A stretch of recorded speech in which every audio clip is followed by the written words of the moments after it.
अरहं सम्मा सम्बुद्धो भगवा बुद्धं भगवन्तं अभिवादेमि।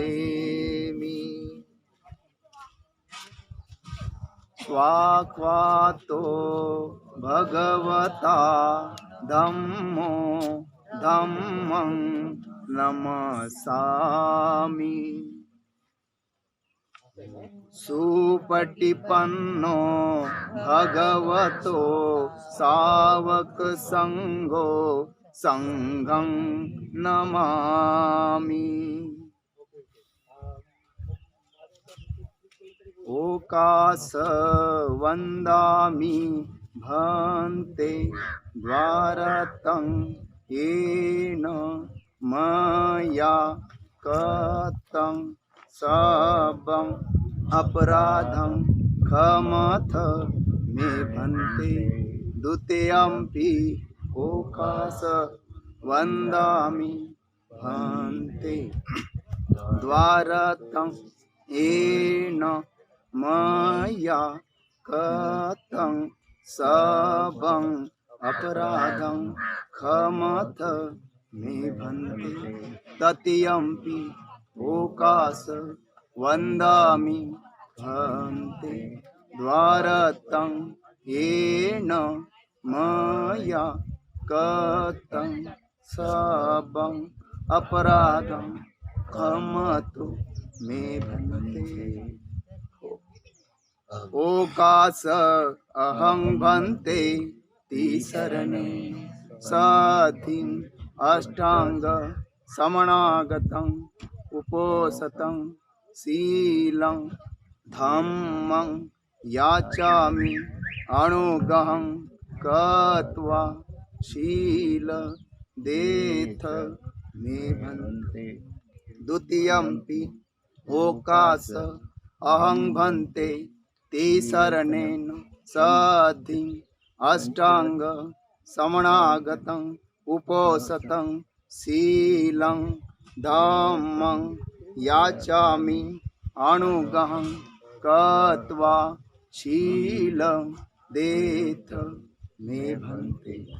तृतीयम्पि ओकास अहं भन्ते तिसरणेन सधिं अष्टांग समनागतं उपोसतं धम्मं याचामि शीलं देथ मे भन्ते। यं अहं वदामि तं वदेथ। आं भन्ते। नमो तस्से भगवतो अरहतो सम्मा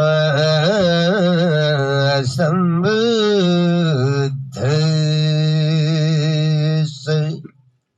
नमो तस्स भगवतो अरहतो सम्मा सम्बुद्धस्स।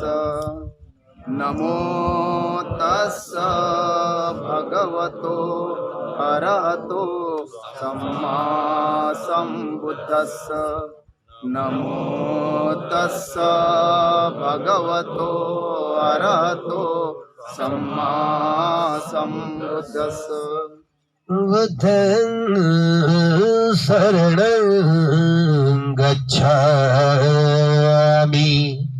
बुद्धं शरणं गच्छामि धम्मं शरणं गच्छामि धम्मं शरणं गच्छामि संघं शरणं गच्छामि संघं शरणं गच्छामि द्वितीयं विबुद्धं शरणं गच्छामि द्वितीयं बुद्धं शरणं गच्छामि द्वितीयं धम्मं शरणं गच्छामि द्वितीयं धम्मं शरणं गच्छामि द्वितीयं संघं शरणं गच्छामि द्वितीयं संघं शरणं गच्छामि तृतीयं बुद्धं शरणं गच्छामि तृतीयं बुद्धं शरणं गच्छामि तृतीयं धम्मं शरणं गच्छामि तृतीयं धम्मं शरणं गच्छामि तृतीयं संघं शरणं गच्छामि तृतीयं संघं शरणं गच्छामि शरणं शरणगमन दिठितम् बन्ते अतिपदं रमणी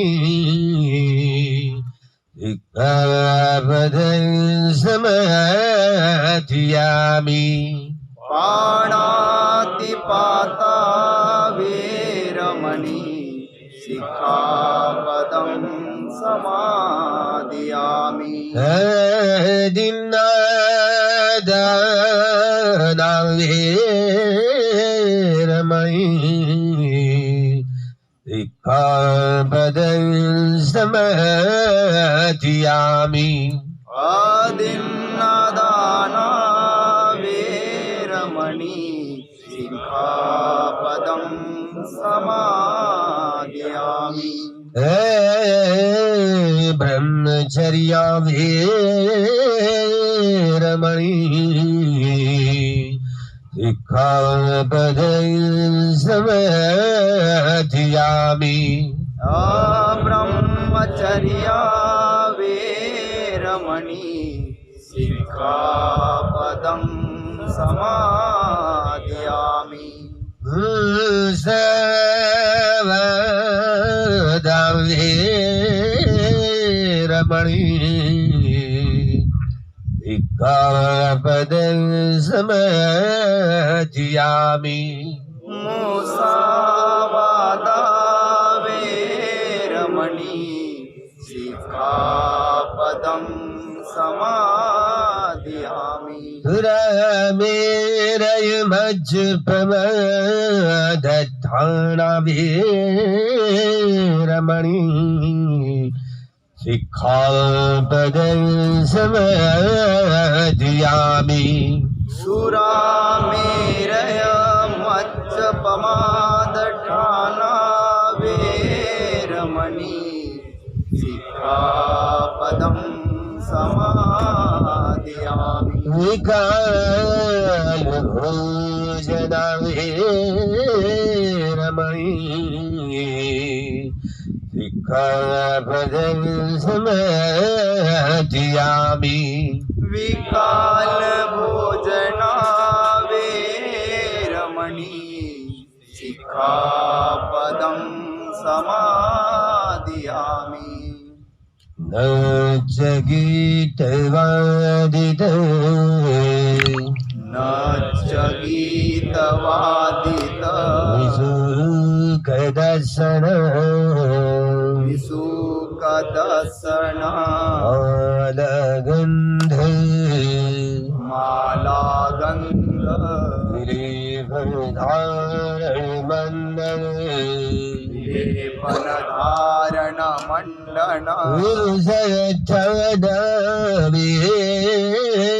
रमणी विभूषण समधियामि विभूषण ठाना वेरमणि सिक्खापदं समादयामि उच्चासन महसन वेरमणि सिक्खापदं समादयामि उच्चासना महासना वेरमणि सिक्खापदं समादयामि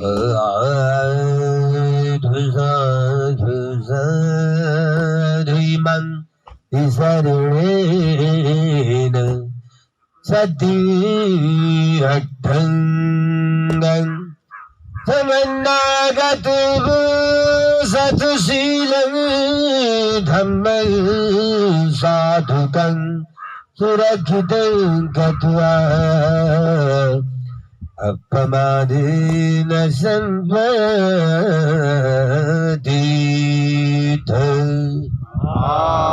वन्दे साधु साधु अरहं बुद्धं नमामि धम्मं नमामि संघं नमामि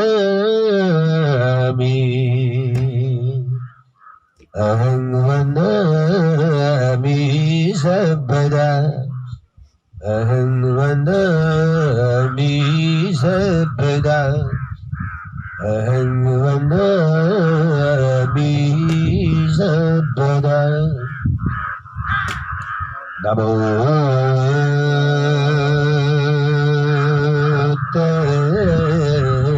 तस्सै भगवतो अरहतो सम्मा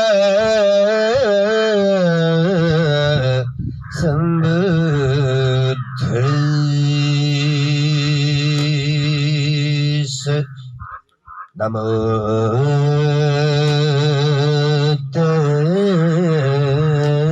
तस्सै भगवतो अरहतो सम्मा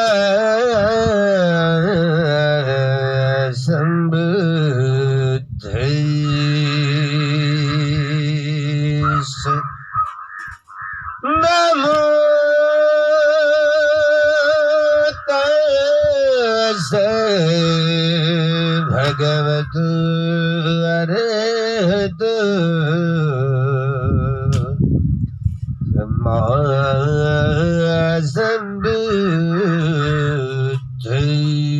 सम्बुद्धस्स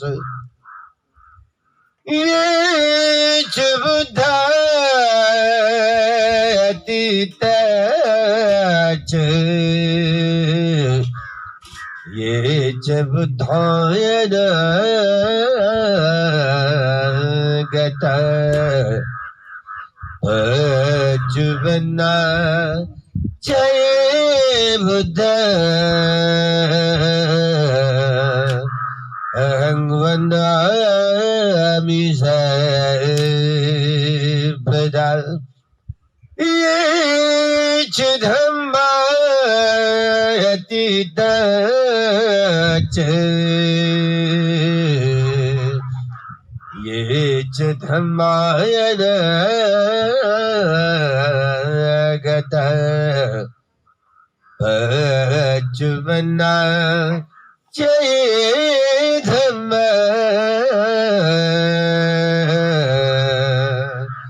अहं वन्दामि सर्वदा ये च संघायतीता च ये च संहायन गत बचपना जय संग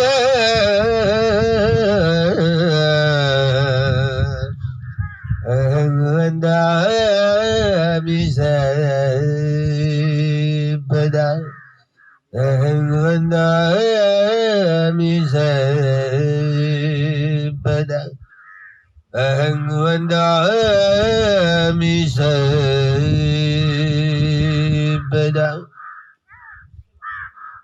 महाकारुणिक तथागत भगवान सम्यक संबुद्ध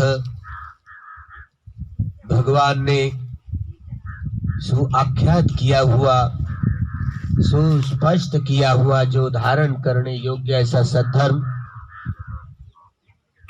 और संघ गुणों को धारण करते हुए सद्धर्म में लाभान्वित होने वाला, सद्धर्म में प्रतिष्ठित होने वाला, अपने भीतर की सारी अविद्याओं को दूर करते हुए विद्या प्राप्त करने वाला, अपने भीतर की सारी अनर्यत्व को नष्ट करते हुए अर्यत्व प्राप्त करने वाला, अर्य धर्म धारण करते हुए लाभान्वित होने वाला भगवान का वह आर्य शावक संघ प्रथमतः इन तीन रत्नों को अभिवादन करते हुए गुरु शिष्य परंपरा से जब जब भी कभी बुद्ध वाणी पर संदेह हुआ, विचिकित्सा हुई,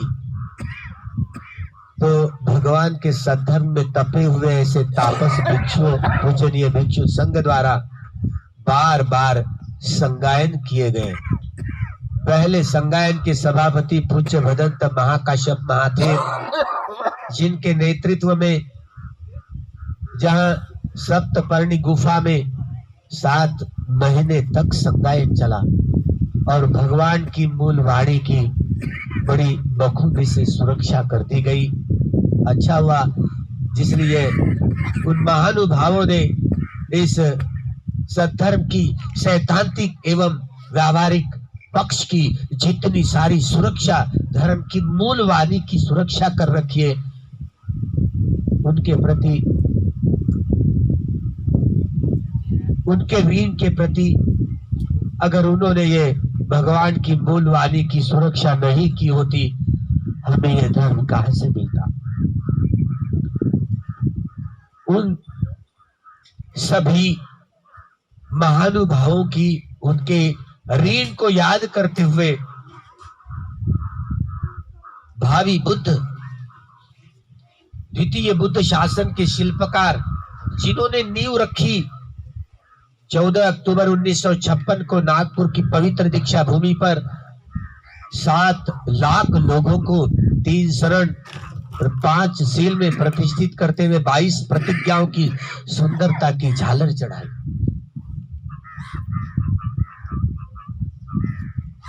पूज्य आचार्य गोयनका गुरुजी उस पवित्र भूमि पर कहते थे, अरे बाबा साहब सही मायने में बोधिसत्व ही थे, इसमें जरा सा भी संदेह नहीं है। जबकि छठे संगायन में, जो म्यांमार में छठा संगायन हुआ, उस छठे संगायन में बाबा साहब उस संगायन में भागीदार थे।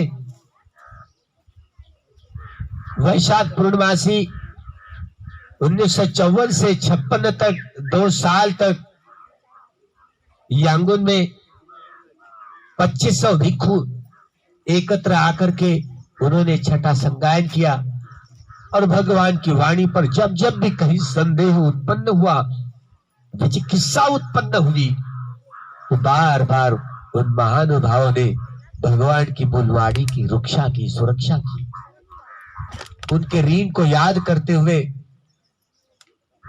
और भावी बुद्ध बोधिसत्व परम पूज्य डॉक्टर बाबा साहब अम्बेडकर जी, इतिहास की धारा ही बदल दी गई। बहुत चिंतन चलते रहता है। समाज को बदलाव लाने में अलग अलग लोग अपनी बुद्धि की कसरत लगवाते हैं। चिंतनमय ज्ञान के आधार पर समाज के मूल ढांचाओं को बदलने की कोशिश में लगे हुए होते हैं। अनेकों विद्वान हैं, लेकिन जब भी कोई बोधिसत्व उत्पन्न हुआ करते हैं तो जड़ों को जान लेते हैं। महान इस समाज व्यवस्था को बदलने में ऐसे भौतिकवादी कहे जाने वाले तात्विक कार्ल मार्क्स, जो जर्मनी के हुआ करते थे, समाज को ऐसे समता मूलक समाज लाना है। सारी यंत्रणा जो गुलामी की परंपरा से समाज का इतिहास वर्ग संघर्ष का इतिहास है। प्राचीनतम वह गुलामी समाज, गुलाम और मालक रहा करते थे। मध्ययुगीन सरंजामशाही, जिनमें सरंजामशाह जमींदार और भूदास रहा करते थे। आधुनिक युग में जब अलग अलग फैक्ट्रियां, पूंजी विकसित हुई, औद्योगिक क्रांति हुई, जिसकी वजह से मजदूर और पूंजीपति ऐसे वर्ग की स्थापना की, तो इसी तरह वर्ग संघर्ष का, ये मानवीय समाज का इतिहास वर्ग संघर्ष का इतिहास है। इसी नतीजे पर पहुंचे और आने वाले समय में वर्ग विहीन, जाति विहीन, वर्ण विहीन ऐसी कुछ रचनाएं, काल्पनिक रचनाएं क्यों न हो, लेकिन एक सिद्धांत के रूप में, भौतिक वैज्ञानिक के रूप में एक समाज बदलने के तरीके अलग अलग वैज्ञानिकों ने आत्मसात किए। उनके प्रयोग भी हुए। रशिया में, रूस में, चाइना में, अलग अलग कंबोडिया में, लाओस में अलग अलग प्रयोग भी हुए। साइंटिफिक सोशलिज्म करके एक वैज्ञानिक समाजवाद की धारणा के रूप में सारे विश्व के जमीन जायदाद, कल कारखाने, वो सभी जो राज्य के अधीन हो और सारे राज्य का उत्पादन जो लोगों के भौतिक एवं आध्यात्मिक जीवन सजाने के लिए हो, ऐसे प्रयोग हुए। लेकिन एक साइंटिफिक सोशलिज्म, वैज्ञानिक समाजवाद स्थापित करने में वे लोग पहली बार तो कामयाब हुए। लेनिन के नेतृत्व में जो रूस में रिवॉल्यूशन हुई, माओ सेतुंग के नेतृत्व में चाइना में रिवॉल्यूशन हुए, तब्दीलियां हुई। उन दिनों सारे देश की जमीन जायदाद, कल कारखाने राज्य के अधीन कर दिए गए और लोगों के भौतिक जीवन सजाने हेतु उनकी सारी, चाहे वो रोटी, कपड़ा, मकान, शिक्षा एवं सारी सुविधाएं, जो स्वास्थ्य की सारी सुविधाएं राज्य ने ऐसे पूर्ति करनी चाहिए, निर्णय लिए गए। वैसे प्रोग्राम चेकआउट भी हुआ। लेकिन जो साइंटिफिक सोशलिज्म बनाने के चक्कर में जहां जो ब्यूरोक्रेसी बढ़ गई है, जो एक नौकरशाह बढ़ गए, उनके कम्युन के मालक, वह कम्युन के मालक ब्यूरोक्रेट बन गए, तो भला साइंटिफिक सोशलिज्म स्थापित करने में वर्ग विहीन समाज व्यवस्था की प्रक्रिया कैसे हो, उनके पास में कार्यक्रम नहीं। स्टालिन को जवाब देते हुए बोधिसत्व बाबा साहब अम्बेडकर जी को यह कहना पड़ा कि आपका ये डिक्टेटरशिप ऑफ प्रोलेटारिएट, ये सर्वहारा की तानाशाही का पीरियड कितने समय तक रहेगा? 20 साल, 40 साल, 80 साल? अरे भाई नहीं। तो जब तक के समाज का इतिहास, वर्ग संघर्ष का इतिहास, बाबा साहब ने इस जाति व्यवस्था की परख करते हुए बहुत देखा है कि क्या एक वर्ग संघर्ष न कैसे देख पाते, 1 जनवरी 1927 को जब बाबा साहब भीमा कोरेगांव के विजय स्तंभ पर पहुंच गए, उन्होंने बड़ी बखूबी से देखा कि क्या इस जाति व्यवस्था को वर्ग व्यवस्था समझे। जाति की व्याख्या करते हुए एक उत्पादन प्रक्रिया में एक समान बंदिष्ट विभाग, इसी को जाति कही गई।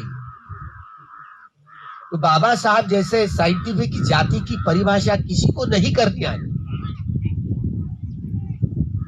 तो how to annihilate caste system in India, हम इस भारत देश की जाति व्यवस्था को बड़ा नष्ट कैसे करें। एक आदमी जन्म से लेकर इस जाति में पैदा होता है, मरते दम तक जाति में ही रहता है।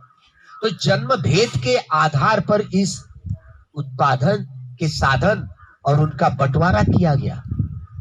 यह बात न कार्ल मार्क्स को, न लेनिन को, न माओ को समझी। यहाँ के जो स्वयं को नक्सलाइट कहने वाले चारू मुजुमदार को भी ना समझी।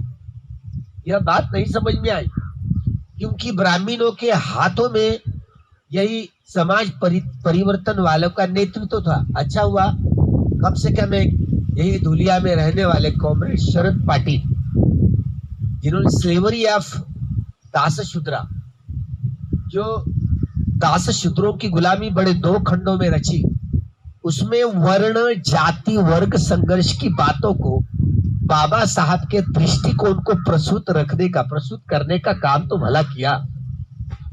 लेकिन जब ये पटिच्च समुत्पाद, जिसमें ये पठान की 2400 कड़ियां, जहां कॉमरेड शरद पाटिल के साथ में वार्तालाप करते हुए वो दोनों बड़े बड़े ग्रंथ लिखे, लेकिन उनको ये पटिच्च समुत्पाद की यह कड़ियां स्पष्टीकरण करने के समय में भगवान जैसे ये हेतु पच्चयो, आरंभण पच्चयो, अधिपति पच्चयो, अनंतर पच्चयो, समानंतर पच्चयो, सहजात पच्चयो, अन्य पच्चयो, निश्चय पच्चयो, उपनिश्चय पच्चयो, पुरे जात पच्चयो, पच्च जात पच्चयो, आसेवन पच्चयो, कम्म पच्चयो, विपाक पच्चयो, आहार पच्चयो, इंद्रिय पच्चयो, झान पच्चयो, मग्ग पच्चयो, संपयुक्त पच्चयो, विपयुक्त पच्चयो, अस्थि पच्चयो, नत्थि पच्चयो, विगत पच्चयो, विगत पच्चयो। ये 2400 पठान की कड़ियां, जिसके आधार पर भगवान की ये यो धम्मं जानाति सो पटिच्च समुत्पादं जानाति, यो पटिच्च समुत्पादं जानाति सो धम्मं जानाति। पटिच्च समुत्पाद यही संदर्भ है। जहां जहां भगवान जाया करते तो पटिच्च समुत्पाद की कड़ियों को ये पठान के आधार पर समझा देते थे। तो भला यह कॉमरेड शरद पाटिल को यह बात समझ में नहीं आई। दलित आदिवासी ग्रामीण द आगरा, उसमें अब्राह्मणी साहित्य की खोजबीन जरूर की, लेकिन पटिच्च समुत्पाद की कड़ियों की यह गफलत में रहे, वह सुलझ नहीं गए, उलझा गए। इसलिए बोधिसत्व परम पूज्य डॉक्टर बाबा साहब आंबेडकर जी द्वारा 14 अक्टूबर 1956 को नागपुर की पवित्र दीक्षा भूमि पर जो धम्म क्रांति हुई, 4 सतीपट्टान, 4 इद्धिपाद, 4 सम्यक प्रधान, 5 बल, 5 इंद्रिया, 7 भोजन, हरियो, अट्ठंगी को मंगो, इस 37 बोधि पक्षीय सद्धर्म की जो सैद्धांतिक पक्ष भगवान का, जो प्रत्यक्ष सद्धर्म को धारण करते हुए जो व्यक्ति जो श्रोतापन्न सकदागामी अनागामी आरहत प्राप्त किया करते हैं, आनापान सती एवं 40 प्रकार के शब्द भावना के कम्मठान जो खनिक समाधि, उपचार समाधि एवं अर्पणा समाधि तक पहुंचाने वाले होते हैं, और विपश्चना जो सार्वजनिक कम्मठान जो सभ्य संखारा अनिचाती, सभ्य संखारा दुखाती, सभ्य धम्मा अनताती, यदा पඤ्ඤाय पश्यति। अगर प्रज्ञा से देखना ही नहीं आया, बोला कोई व्यक्ति श्रोतापन्न सकदागामी अनागामी आरहत को प्राप्त कर ही नहीं पाता, नामुमकिन बात है। इस बात को कॉमरेड शरद पाटिल नहीं समझ पाए। बाबा साहब की वर्ण जाति व्यवस्था, वर्ग व्यवस्था की बातों को ठीक तरीके से समझाने में माहिर तो हुए, लेकिन ये धम्म साहित्य की सौंदर्य की आधारशिला को समझ नहीं पाए, इस पठान की धारा को समझ नहीं पाए, इसलिए भौतिकवादी ही रहे। भगवान के ये पटिच्च समुत्पाद की कड़ियों को समझाने में वह माहिरता उनमें नहीं आई। इसलिए भगवान जहां जहां जाया करते थे वहां वहां पटिच्च समुत्पाद ही समझाते थे। सिद्धार्थ गौतम ने जो बोधि प्राप्त की, पहली बार बोधि प्राप्त करने के बाद पहला जो वचन है, प्रथम वचन है, क्या है? प्रथम वचन,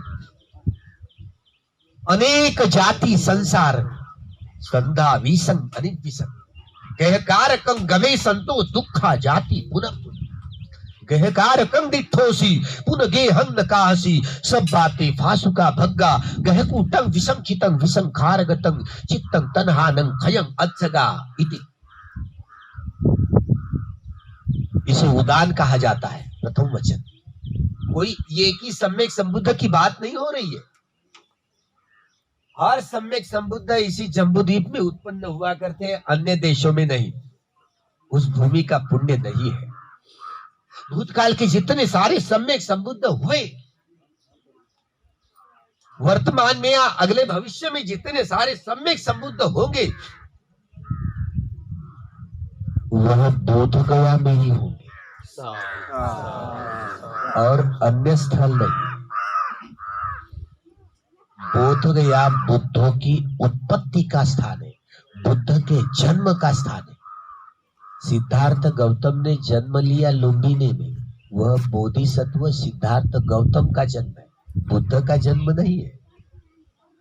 बुद्ध हमेशा बोध गया में, जहां बोधि वृक्ष में अलग अलग सम्यक संबुद्ध हुए, अलग अलग सम्यक संबुद्धों ने अलग अलग बोधि वृक्ष में बोधि प्राप्त की, अलग अलग बोधि वृक्ष में। सिद्धार्थ गौतम ने पीपल के वृक्ष में बोधि प्राप्त की। आज वह पीपल के वृक्ष, अगले आने वाले जो सम्यक संबुद्ध है, वे नागा बोधि वृक्ष में बोधि प्राप्त करें। तो भला हम कैसे देख पाएंगे? देख भी पा सकते हैं, देख भी सकते हैं और नहीं भी देख सकते, दोनों बातें। इसलिए भगवान के पटिच्च समुत्पाद की जड़ें हेतु ही समझ में नहीं आया। भौतिक जीवन सजाने हेतु अपने रोटी, कपड़ा, मकान, शिक्षा एवं स्वास्थ्य की जरूरत पूरी होनी चाहिए, दुमत नहीं। लेकिन हर व्यक्ति, मनुष्य, किसी देश का, किसी वेशभूषा वाला, किसी बोली भाषा वाला, किसी संप्रदाय वाला कोई व्यक्ति हो, अलग अलग मानस लिए हुए वह अपने मानस लिए हुए जन्म लेता। एक ही जीवन में अपना स्वभाव नहीं बना पाता। कुल मिलकर के 390 प्रकार के चरित्र होते हैं, मानस वाले लोग हुआ करते हैं। रागमूलक, द्वेषमूलक, मोहमूलक, बुद्धिमूलक, वितर्कमूलक स्वभाव वाले आप लोग हो प्रमुख रूप से, जिसमें मैं भी शामिल हुआ। श्रद्धामूलक स्वभाव वाले नहीं। जो व्यक्ति अपने भीतर की सारी अविद्या का प्रपंच इस विपश्यना प्रज्ञा कम्मठान का अभ्यास करते हुए भीतर के कचरा जो जमा हुआ है, काम तृष्णा है, भव तृष्णा है, विभव तृष्णा, वो निकाल बाहर करता है। तो मार के खिलाफ लड़ाई करता है कोई व्यक्ति, चाहे वो गृही हो या गृह त्यागी, मार बंधनों के खिलाफ लड़ाई करता है। युद्ध भूमि है, इतना सीधा सरल रास्ता नहीं, रास्ता ही भूल गए, रास्ता ही भूल गए। बाबा साहब ने इसलिए पहली ये कोशिश की कि इतना सारा त्रिपिटक लोग कैसे पढ़े। इसलिए त्रिपिटक का सार उन्होंने जो 56 ग्रंथ लिखे, उनमें बुद्ध और उनका धर्म, अन्य ग्रंथों की ऐसी कोई संदर्भ नहीं दिए गए। उन्होंने केवल त्रिपिटक के भीतर का जो मौलिक सार है, वही सार संग्रहित किया, महत्वपूर्ण सार।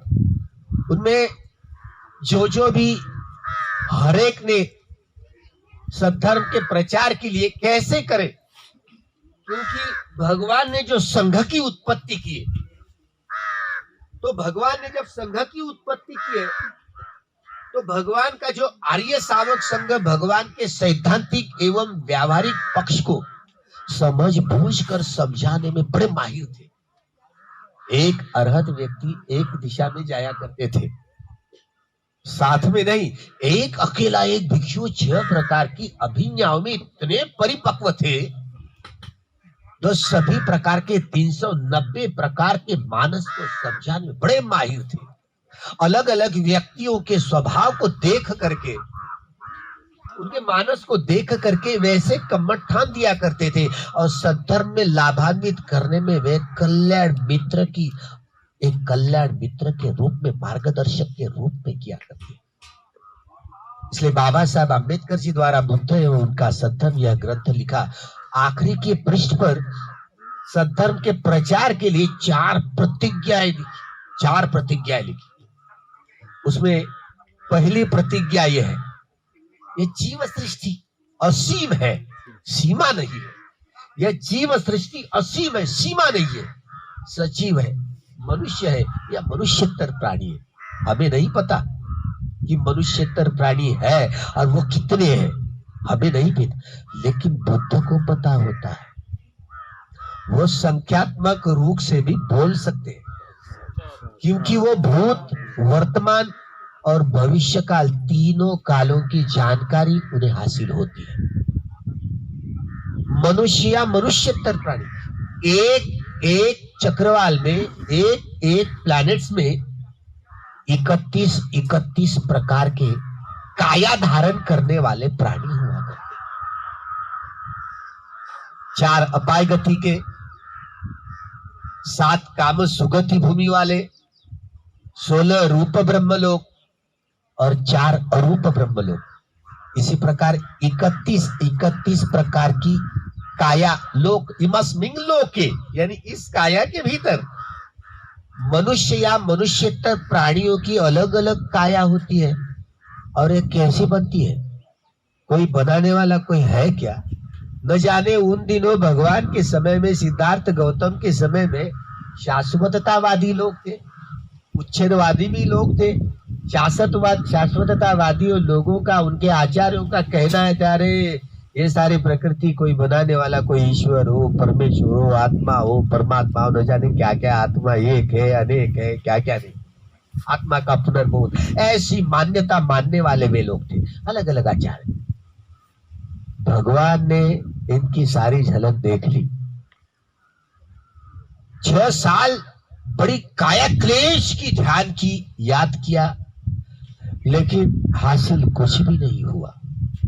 उच्छेदवादियों का कहना भी जान लिया, अरे इस प्रकृति को बनाने वाला कोई ईश्वर नहीं है, परमेश्वर नहीं है, आत्मा नहीं है, परमात्मा नहीं है, आत्मा का पुनर्भव नहीं है, कोई पुण्य नहीं है, पाप नहीं है, ये लोग है, परलोक नहीं है, ये माँ बाप नहीं है, रिश्तेदार नहीं है। अरे मतलब ये खाओ पियो और ऐश करो। अभी कोई व्यक्ति बोधि ज्ञान को धारण करते हुए कोई श्रोतापन्न, सकदागामी, अनागामी, अरहत्व प्राप्त कर सकता है, इस पर कोई विश्वास नहीं। तो इसे उच्छेदवादी खेमे के ये लोग, उन दिनों 62 प्रकार के जो अलग अलग आचार्य थे, शाश्वततावादी हो या उच्छेदवादी हो, ये सभी मिथ्या दृष्टि वाले थे। मिथ्या दृष्टि, झूठी दृष्टि, सारे मिथ्या दृष्टि वाले लोग। अरे पथ पर चलना है, मार्ग पर चलना है, तो सम्मा दृष्टि को साथ में लेकर चलना ही नहीं आया, तो भौतिकवादी कोई अपने आप को कहे वो चल ही नहीं सकता। कदम कदम चलते हुए मार्ग पर चलना है, पथ पर चलना है, तो कौन कौन ये चारों प्रतिज्ञाएं मौखिक होनी चाहिए सब, चाहे वो गृही हो या गृहीतागी हो। पहली प्रतिज्ञा बाबा साहब ने ये लिखी, इस सैद्धांतिक एवं व्यावहारिक पक्ष समझाने में कैसे जो माहिर लोग होंगे वही सद्धर्म के प्रचार एवं प्रसार कर पाएंगे, अन्यथा नहीं। तो सैद्धांतिक एवं व्यावहारिक पक्ष की समझ बूझ, तो पहली प्रतिज्ञा यह है कि ये जीव सृष्टि असीम है, और हम प्रतिज्ञा यह करते हैं कि सारे प्राणियों के उनके दुख से छुटकारा पाने के लिए हम उन्हें सहायभूत होंगे। कैसे भाई? मतलब मार्गदर्शक की भूमिका को अदा करेंगे। एक कल्याण मित्र के रूप में आपको भूमिकाएं अदा करनी है। सद्धर्म का प्रचार एवं प्रसार करना है। सैद्धांतिक एवं व्यावहारिक पक्षों की सूझबूझ जानकारी विशेष रूप से देनी है। आप लोग राग मूलक, द्वेष मूलक, मोह मूलक, बुद्धि मूलक, भय मूलक, वितर्क मूलक स्वभाव वाले। जब कोई व्यक्ति इस बोधि ज्ञान को धारण करते हुए लाभान्वित होता है, चाहे वो श्रोतापन्न मार्गस्थ हो या फलस्थ हो, तो वह व्यक्ति अपने स्वभाव विशेष को बदलने में कामयाब हुआ। इसी को ही रिवोल्यूशन कहते थे बाबा साहब। अपने मन को बदलने में ही कामयाबी होती है। बोधि ज्ञान को धारण करने से दूसरा कोई मार्ग है ही नहीं। बाबा साहब को ये बात पता चल गई। स्टालिन को जवाब देते हुए, अरे भाई, आप लोगों ने तो आपके देश में सारी जमीन का, कल कारखानों का सार्वत्रिकरण किया, राज्य के अधीन किया, लोगों की रोटी, कपड़ा, मकान, शिक्षा एवं स्वास्थ्य की सारी जरूरतों को दूर करने के लिए बहुत परिश्रम किया। मैं सराहना करता हूं। लेकिन मन है ना, आप जो एक बार के बोल्शेविक पार्टी के लोग, एक समय के वे मजदूर थे, मजदूरों की सर्वहारा का पक्ष था। लेकिन अभी तो गाड़ी है, बंगला है, अभी तो मजदूर नहीं रह गए, वो तो ब्यूरोक्रेट्स बन गए, बड़े बड़े कम्युन के हेड बॉस बन गए। तो भाई आप मजदूर नहीं है ना, आप ब्यूरोक्रेट बन के एक अलग वर्ग उत्पन्न हुआ। तो अब स्पेसलेस सोसाइटी, यहां वर्ग विहीन सोसाइटी कैसे बना पाई? अरे हर व्यक्ति अपने मानस को बदलने में ही कामयाब नहीं होता। आपके पास मानस को बदलने में क्या प्रोग्राम है?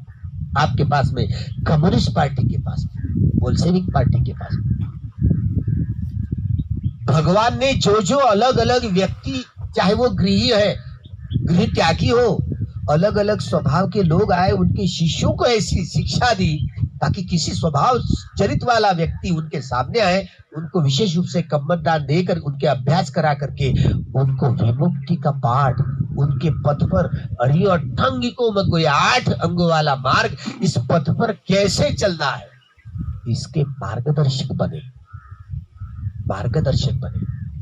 ये जीव सृष्टि असीम है। हम प्रतिज्ञा यह करते कि सारे प्राणियों को मुक्त करने में, उसके दुख से छुटकारा पाने में हम सहायक होंगे। ऐसी प्रतिज्ञा ग्रहण करते। भला सैद्धांतिक एवं व्यावहारिक पक्ष स्पष्ट रूप से समझाने में ही हमारी कामयाबी तक नहीं पहुंच पाएंगे, तो कैसे सत्सर्ग का प्रचार एवं प्रसार करते? कैसे? पर नहीं, नामुमकिन बात है। इसलिए 37 अंगों वाला ये पक्ष बोधि पक्ष, इसको बड़े बखूबी से जानना। विपश्यना का एक एक अंग पथ पर चलते चलते कैसे कैसे 10 अंगों की बात होती है। यह नाम और रूप, यह शरीर और मन जुड़ा हुआ है। कोई वस्तु हो, व्यक्ति हो, स्थिति हो, रंग रूप, आकृति हो, उसके टुकड़े टुकड़े करते करते करते करते अंतिम सच्चाई तक पहुंच पाएगी। आज कोरोना का दौर चल रहा है। अब कोरोना को कैसे समझ पाएंगे आप? विषाणु है कि नहीं है? तो है। क्यों देख रहा है? तो देख रहे हैं, विषाणु है। जो भी हम चित्र देखते हैं, उसका प्रभाव भी देख रहे हैं। उसका अमल कैसे हो रहा है वो दूसरी बात है, लेकिन विषाणु है। लगभग प्रकृति अपना संतुलन रखने के लिए हर 100 साल बाद ऐसी महामारी का रुख आता है। भगवान के समय की ही बात, वैशाली में ऐसे बरसात नहीं, बारिश के अभाव से वह दुर्भिक्ष पड़ा था।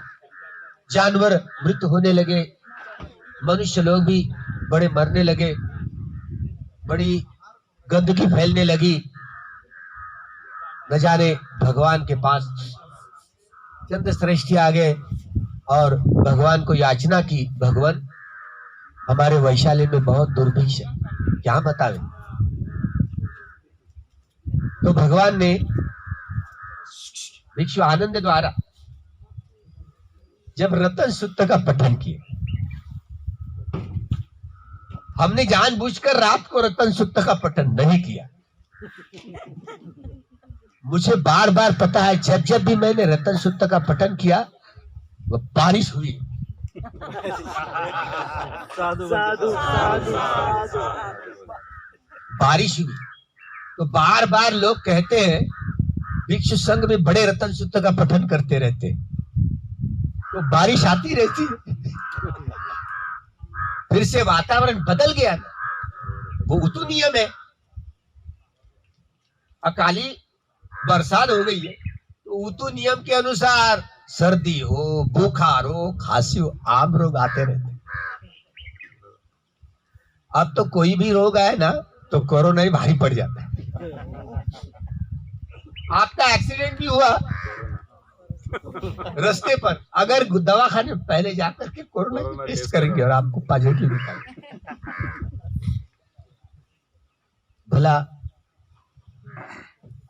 कोई अंतरराष्ट्रीय ऐसे होगा हमें पता नहीं, लेकिन वो चाहे प्रकृति से निर्माण हुआ हो या मनुष्य द्वारा निर्माण किया कोई हो विषाणु, हम उनमें जाना नहीं चाहते, लेकिन यह हादसा हो रहा है, हमारे साथ हो रहा है, मनुष्य के साथ हो रहा है।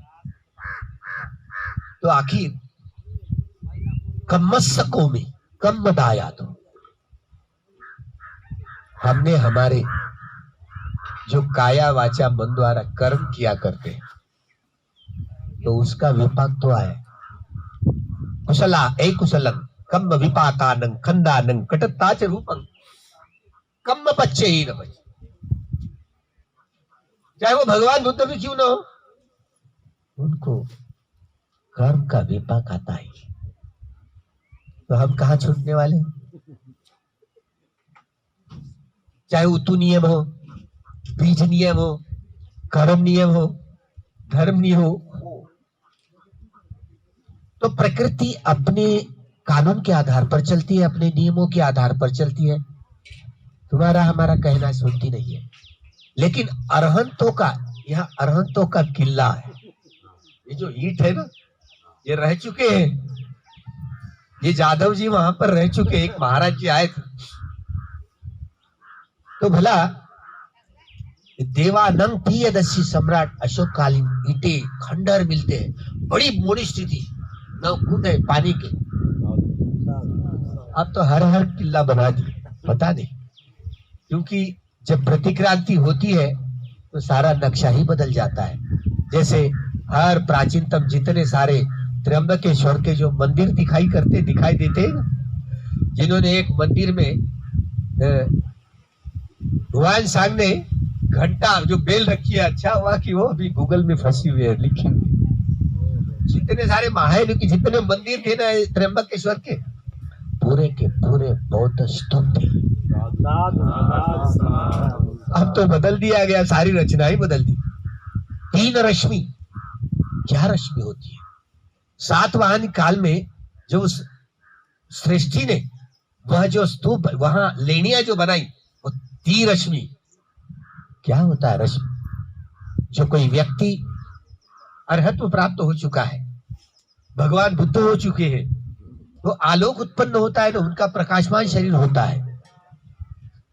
तो ऐसे भी हुआ करते, जब जब भी कोई बुद्ध हुआ करते, सम्यक संबुद्ध हुआ करते, तो पहली बार कोई हो, सिद्धार्थ गौतम भी जब बुद्ध हुए तो पहली बार उनको पता चलता है, किनको? सहमपति ब्रह्मा को, सहमपति ब्रह्मा को पता चलता है। और यूं ही कोई सम्यक संबुद्ध हो, जैसे सिद्धार्थ गौतम भी सम्यक संबुद्ध हुए, बड़ा इतना बड़ा कठिन था सद्धर्म, कौन समझेगा?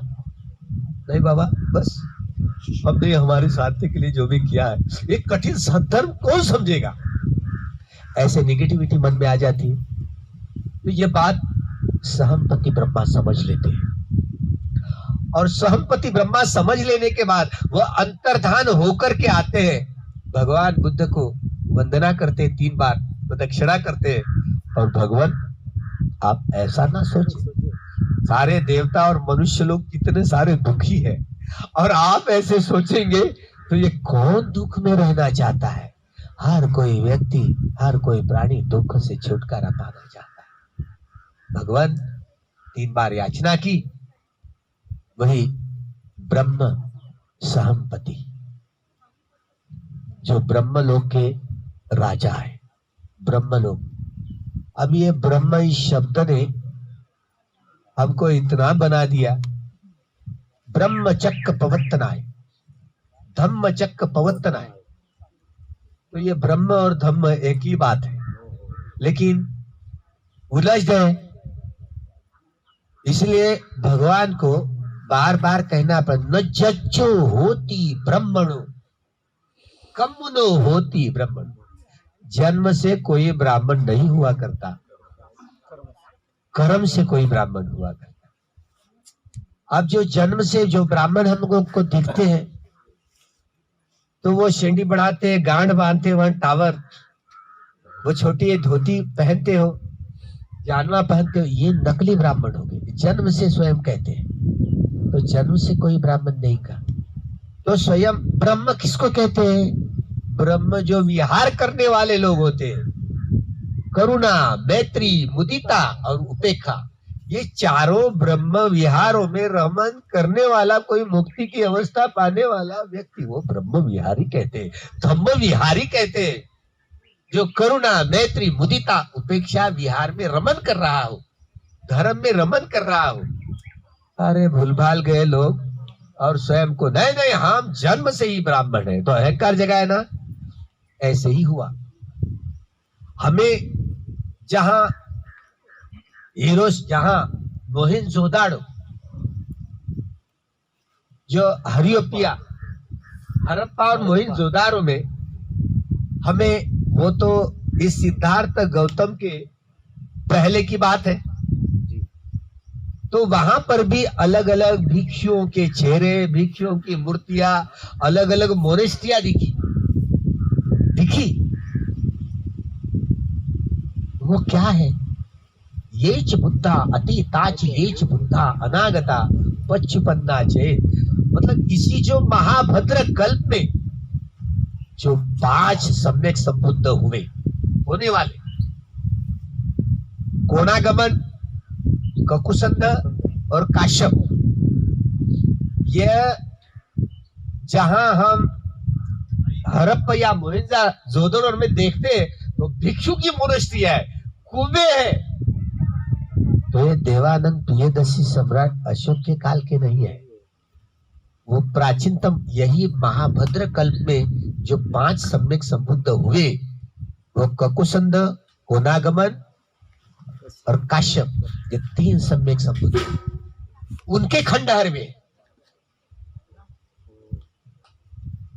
तो भला सिद्धार्थ गौतम नहीं थे उस समय, थे होंगे, हमें पता नहीं, लेकिन हर सम्यक संबुद्ध के काल में, भूतकाल के जितने सारे सम्यक संबुद्ध हुए हैं, उन सभी बुद्धों के काल में सिद्धार्थ गौतम का पूर्व जीवन भिक्षु के रूप में दिखाई देता है। भिक्षु के रूप में अतिता सम्मा संबुद्धा काले सिद्धार्थ गौतम पुब्बे निवासा भिक्षवे अति, भिक्षु जीवन प्राप्त होता है सभी बुद्धों के काल।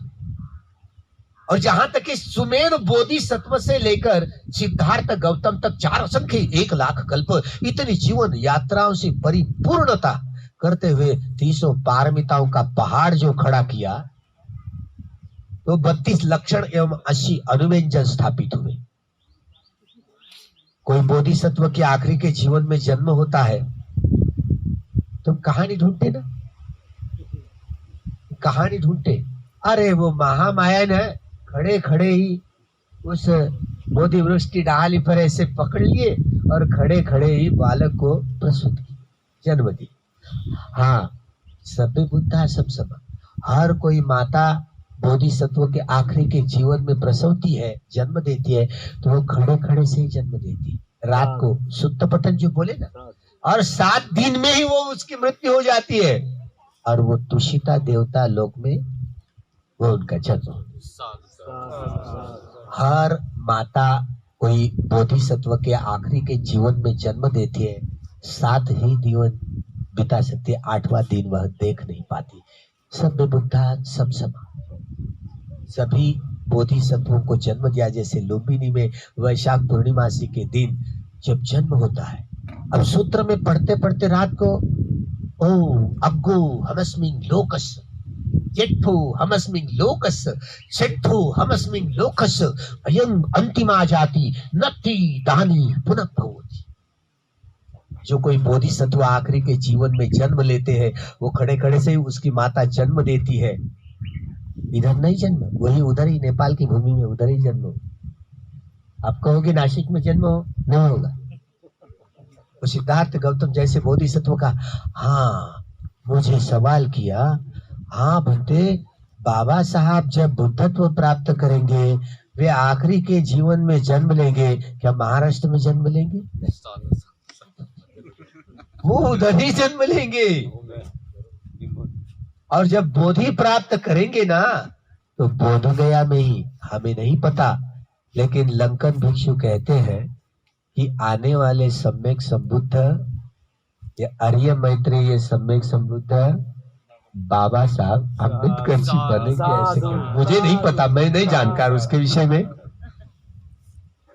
मुझे नहीं पता, लेकिन बाबा साहब जब बुद्ध होंगे तो 1 योजन तक, 1 योजन यानी कम से कम 20 किलोमीटर, जैसे इस स्थल पर आ गए तो आस पड़ोस में गोल 20 किलोमीटर तक उनका प्रकाश आलोक निकलेगा। अभी लाइट चलानी नहीं पड़ेगी, रात समझ जाएंगे लोग बुद्ध आ गए। तो ऐसे भी आलोकित बुद्ध होंगे, प्रकाशमान होंगे। तो ये बात तो सुनने के लिए मैं ये कभी कभी पढ़ते पढ़ते सुना करता, तो मेरा बिल्कुल विश्वास नहीं हुआ करता, क्योंकि मैं भौतिकवादी सिद्धांत को मानने वाला, मुझे क्या इससे लेना देना। आप लोग कम से कम भगवान बुद्ध को अगरबत्ती मोमबत्ती फूल चढ़ाते हैं, मैं वो भी नहीं किया करता। इतना भौतिकवादी था, बड़ा कट्टर, पत्थर भी पिघल जाएगा लेकिन मैं पिघलने वाला नहीं हूं, इतना। क्योंकि हम वो डॉक्टर यशवंत मनोहर के खेमे के थे, जिन्होंने विपश्यना कम्मठान को नकार, बाबा साहब ने विपश्यना नकार दी, ऐसे इस नतीजे पर पहुंचे, विरोध किया है ना। तो हम भी उसी खेमे वाले थे। अब क्या बतावे, बड़े भौतिकवादी। लेकिन ये मानस को जानते जानते ये अभिधर्म में उग्गल पंयत, उग्गल, अलग अलग व्यक्ति अलग अलग स्वभाव वाला होता है। 3 से 90 प्रकार के स्वभाव होता है। एक मेरा मित्र कहने लगा, प्रोफेसर भंते आपको क्या पता है? अरे मुझे नहीं पता, आप बताइए। वो महात्मा ज्योतिराव फुले जी का मकान नंबर था ना भिड़ेवाड़ा, वो 395 था, इसलिए बाबा साहब ने ये संविधान लिखा ना, तो उनके कलम ने 395 लिखे। हमने कहा गलत बात।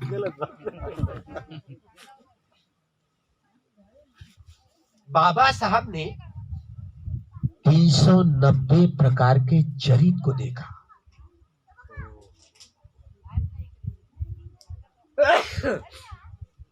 भगवान ने जो डॉक्ट्रिन, उनकी डॉक्ट्रिन थी, उनका अनुसंधान था, क्या था? वेदना पच्चेयातना, मनुष्य या मनुष्यतर प्राणी वेदनाओं के आधार पर प्रतिक्रिया करते हुए सुख वेदनाएं, दुख वेदनाएं या अदुखा सुख वेदनाएं, तो क्रमशः राग द्वेष मोह के संस्कारों पर संस्कार बनाते हुए अपने दुख चक्र को, भव चक्र को, लोक चक्र को बढ़ाने का काम करते हैं। तो वेदना पच्चेयातना, उनकी डॉक्ट्रिन वेदनाओं के आधार पर तृष्णाओं का निर्माण करते हुए दुख चक्र को, भव चक्र को, लोक चक्र को निर्माण करते हैं। जिस लोक चक्र को वेदनाओं के आधार पर उत्पन्न करते हैं, तो प्रतिक्रिया नहीं की। अगर प्रज्ञा से देखना आया, वेदना पच्चेयापय्या, अगर प्रज्ञा से देखना आया तो इस भव चक्र को तोड़ सकते हैं, मुक्त हो सकते हैं। तो इसलिए जीव सृष्टि असीम है, हम प्रतिज्ञा यह करते हैं कि सारे प्राणियों को उनके मुक्ति में मार्गदर्शन करेंगे। सहायक हो तो कैसे सहायक बनेंगे? हमको सैद्धांतिक एवं व्यावहारिक पक्ष का समझना बहुत उचित होगा, तभी हम समझा पाए। बाबा साहब ने ये वेदना है ना, 3 प्रकार की होती है।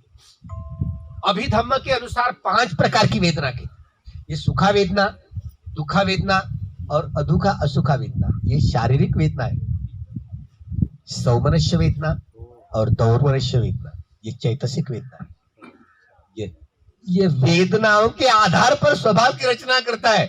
इसीलिए बाबा साहब ने 390 वाला स्वभाव 5 ये चैतसिकों की वेदनाओं के आधार पर बनाता है।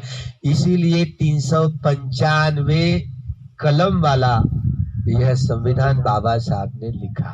साधु साधु। ये उसूली बात है। स्टालिन के मानस को बदले कैसे? बोधि ज्ञान को धारण करते हुए मानस को बदला जा सकता है। श्रद्धा मूलक स्वभाव वाला व्यक्ति बन सकता है।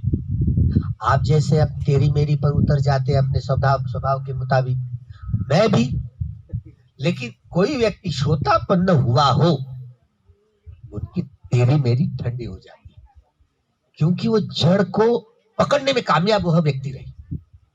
उन्होंने निर्वाण की पहली डुबकी तो भी लगाई हो, तो उनके मन के स्वभाव को बदलने में वह व्यक्ति कामयाब हुआ, वही श्रद्धा मूलक स्वभाव वाला हुआ। इसलिए वो आर्यत्व कहा गया। अनार्यत्व अपने भीतर सारी अविद्या जो थी वो दूर की है, तो आर्यत्व प्राप्त किया, इसलिए आर्य सावक संघ कहा गया। अपने स्वभाव को बदलने वाला व्यक्ति, एक व्यक्ति, इतना सारा भिक्षु संघ भी है, लेकिन विपश्यना का अभ्यास से भूल भाल गए। हमें क्या पता? अच्छा हुआ वो सेठ आदमी, वो बनिया आदमी, धोती वाला आदमी, अच्छा होगा, उनका पुण्य होगा, बड़ा भाग्यशाली था। अचानक वो माइग्रेन के जो भी विष फैला था, क्यों ना, अरे वो गुरुजी बार बार, अरे मुझे माइग्रेन हुआ, बड़ा अच्छा ही हुआ, इसके बदौलत कम से कम वो बुद्ध का दर्शन तो प्राप्त हुआ, है ना? बुद्ध का कम से कम, बुद्ध की वाणी सुनने को तो कम से कम प्रभा, अगर ये माइग्रेन नहीं हुआ करता तो मैं कहाँ भटकता। अरे बुद्ध तो निश्वरवादी है, अनात्मवादी है, पहले ही इतने लगे, घनीभूत लेप लगे हुए थे। अच्छा हुआ कि वो धोती वाले क्यों न हो, बनिया क्यों न हो, लेकिन पोथी को 14 साल अपने गुरु के चरणों में रह करके जब पहली डुबकी लगाई, धन्य हुए। तब कई उबाखिन गुरुजी ने उनको आचार्य बना दिया। गोयनका, तुझे जाना है, जम्बूद्वीप के ऋण को याद करना है। जम्बूद्वीप का बहुत ऋण है। सोन और उत्तर द्वारा देवानांपिय ऋषि सम्राट अशोक द्वारा भौगोलिक तिष्ठ ने जो आदेश के अनुसार भेजे थे, जम्बूद्वीप का ऋण है, ऋण चुकाना है ना। गोयनका, तुझे जाना है और आ गए बाहर। इसी जम्बूद्वीप से यह विद्या फैलेगी और अन्य देशों से नहीं, अन्य देशों से नहीं। भलाई रक्षा तो की, म्यांमार में संभल कर को तो रखा है, लेकिन प्रचार एवं प्रसार इसी भूमि से होगा। चल रहा है, चढ़ाव उतार आते रहते आएंगे, चढ़ाव उतार आते रहते आएंगे, लेकिन डंका बज गया, अब इसे रोकने वाला कोई नहीं है। राजनीतिक स्थल पर बहुत चिंता जता रहे लोग, चिंताजनक बात है ही, चिंताजनक बात, व्याकुल हो जाते हैं लोग, क्या करें। लग रहा था कि क्या हो रहा है, क्या होगा हमारा। अभी कोरोना का काल है, अरे कोरोना के मानसिकता से, मुझे कोरोना हुआ तो आधा तो पहले मर चुका होता। न जाने कोरोना के डर से लोग ऐसे हार्ट अटैक आकर के कितने सारे ऐसे बेहोशी में चले गए, मर गए। लेकिन मर तो गए, मृत्यु को तो प्राप्त हो गए, चाहे कारण ये बाह्य है। इसलिए जब व्यक्ति का पुण्य का क्षय हो जाता है तो उसको कौन बचा पाएगा। बंबई के वो डॉक्टर है ना, पता नहीं वो कोरोना की ट्रीटमेंट कर रहे तो बाप बेटे पिछले साल ही शादी हुई थी शायद, चले गए टिटवाला खड़ावली चले गए। क्या करें। अब इतना ही नहीं, परसों बड़ा पैसे वाला लड़का नागपुर में सारी ट्रीटमेंट यहाँ के इंडिया की ट्रीटमेंट, अमेरिका की ट्रीटमेंट, चाइना से मंगवाई, फिर भी उन्होंने नहीं बच पाया। बहुत डॉक्टरों ने बहुत पैसा खर्चा किया, पैसा था लेकिन नहीं बच पाया। मुझे फोन आया, अब पता नहीं सर्कस चल रही है, जब डेटा आएगा होगा, समय है इसके लिए, लेकिन प्रयत्न तो जारी है। बड़े लगातार परिश्रम कर रहे लोग निश्चित रूप से, लेकिन महामारी भी है, इसे नकारा नहीं जा सकता। हर 100 साल के बाद ये आती रही है। प्रकृति अपना नियंत्रण बनाए रखने के लिए आती है। क्या भगवान के भिक्षु संघ द्वारा, अब वहां आकाश में कोई बादल नहीं थे उन दिनों, दुर्भिक्ष पड़ा, बिल्कुल साफ था। तब रतन सूत्र का पठन शुरू किया तो बादल जमने लगे। तो प्रकृति उनका सुनती है जो प्रकृति के समरस हो जाते हैं, अर्हत्व प्राप्त करते हैं, बुद्धत्व प्राप्त करते हैं। तो वे प्रकृति के समरस हो तो प्रकृति उनका सुनती है, हमारा तुम्हारा नहीं सुनती। तो दुर्भिक्ष भगवान ने किसी को नहीं बचाया, क्योंकि कर्म विपाक जितने सारे उस दुर्भिक्ष में चले गए, चल, चाहे वो जानवर हो मनुष्य हो, क्या बचाएंगे और हम भी क्या बचाएंगे। इसीलिए इस सिद्धांत को समझने के लिए, क्योंकि मृत्यु होती है और कोई ना कोई घटना घटती है तो उसको कारण होता ही है, बगैर कारण कुछ नहीं हो पाता। तो मृत्यु के जंजाल में, मृत्यु के कारण में हम जब जाते हैं, ये कर्म विपाक, ये कुशला ए कुशलम कर्म विपाकानं खंडानं कटत्ताच रूपानं कर्म पच्च ही न पच्च। कुशल कर्मों का कुशल विपाक, अकुशल कर्म का अकुशल विपाक आता ही है। और महानों कल्याण, जिन्होंने भगवान का बाया हाथ, भी माता पिता की हत्या कर दी, तो कितना घनीभूत कर्म हुआ। तो उस वजह से उनकी हत्या जो हुई, उस समय में भी वो बच सकते थे, बुद्धिमान थे, बच सकते थे, लेकिन उन्होंने जान लिया कि यह मेरा कर्म विपाक, टुकड़े टुकड़े नहीं, खीमा खीमा कर रखा है और चद्दर में बांध दिया, फिर भी उन्होंने शरीर त्याग नहीं किया।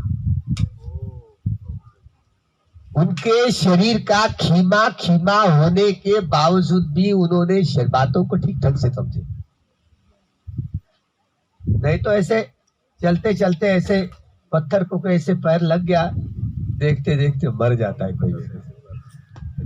और कितना डर है, डर कितना है। और भयभीत होकर के भी लोग हार्ट अटैक से मर जाते हैं। कोरोना के महामारी में बहुत अक्सर ऐसा हुआ है, अटैक आकर के। और सारे रोग, वो भी प्रभाव कोरोना का ही प्रभाव हुआ, कितना कमजोर कर देती है भाई। और हम आपके यहाँ सूत्र पठन करने के लिए आते, नाना भय तो हुआ, नाना रोग तो हुआ, नाना उपद्रव तो हुआ, सब बिहार अखंड। हम तो शब्द से बोल लेते कि आप भय से मुक्त हो जाते। भय से देखना ही नहीं आया, यथाभूत देखना नहीं आया, तो भला भय से कैसे मुक्त होते? नहीं होता। तो इसीलिए ये अंगुलीमाल सूत्र, अंगुलीमाल का सूत्र, जब अंगुलीमाल सूत्र पठन करते हैं, क्या करते हैं, क्या कहते हैं? परितं यं भणन्तस् शुरू करते निशिन्न ठान धोवनं भूतकंपी आकाश सब्बंगेव परिसर सोत्थिना गब्ब उत्थानं यंच साधेति तंखणे धेरस्य अंगुलिमालस्य लोकनाथेन भासितं गप्प ठाई महातेजं परितं तं बना। जब से मैं प्रवज्जित हुआ हूं मुझे नहीं पता कि मैंने किसी प्राणी की हत्या करी। यह सत्य है। यह तो अहं भगिनी अरियाय जाति आ जातो जाति ना भान संचिच्च पाणं जीविता भोरुपेता तेन सच्चेन सोत्थिते गब्बसाति। यह सत्य है, मैंने किसी प्राणी की हत्या नहीं की। ये सत्य है, यह सत्य है। यह सत्य वचन से भगिनी तेरा मंगल हो जाए, तेरे गर्भ का भी मंगल हो जाए। और हुआ तो उस भगिनी ने ध्यान किया, अनित्य बोध पुष्ट हुआ, दुख बोध पुष्ट हुआ और सुख रूप से डिलीवरी हो गई। भगवान के पास गया, दिक्कत है ना, एक शोतापत्ति फल था उस समय।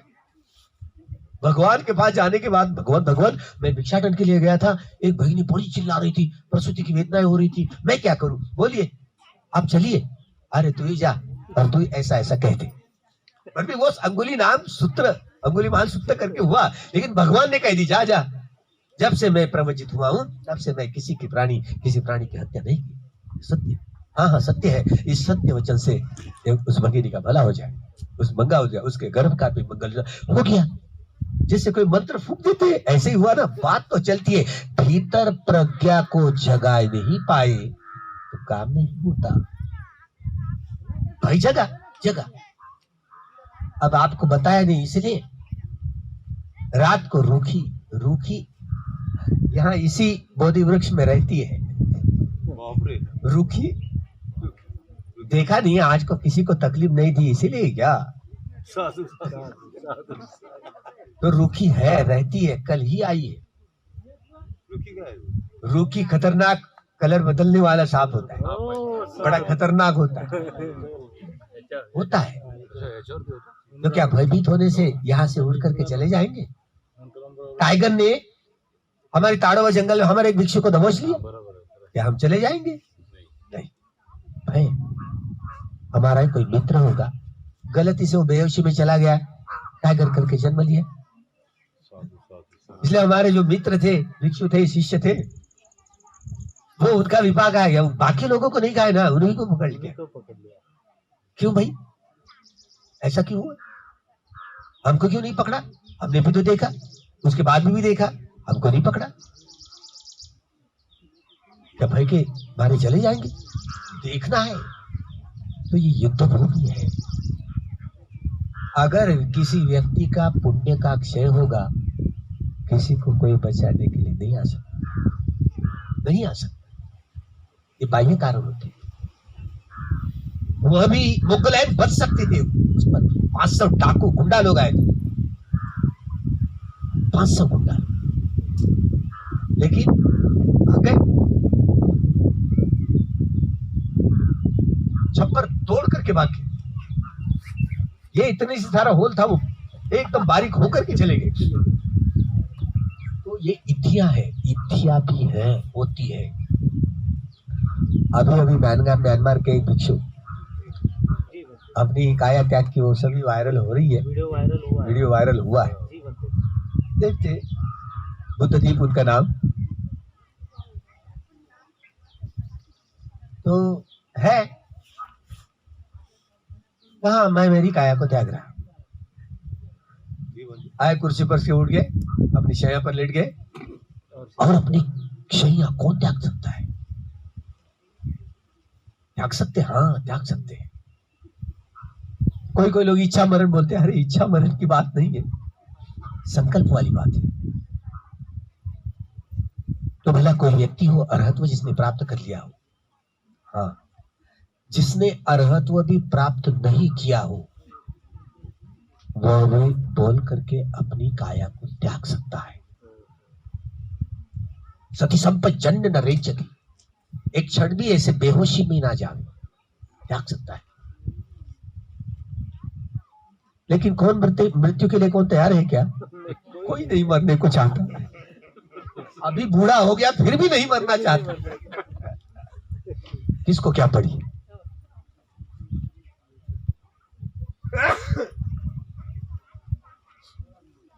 भला मैं भी तो मृत्यु के कगार पर पहुंचा था कई बार, एक बार नहीं, लेकिन मृत्यु नहीं आई।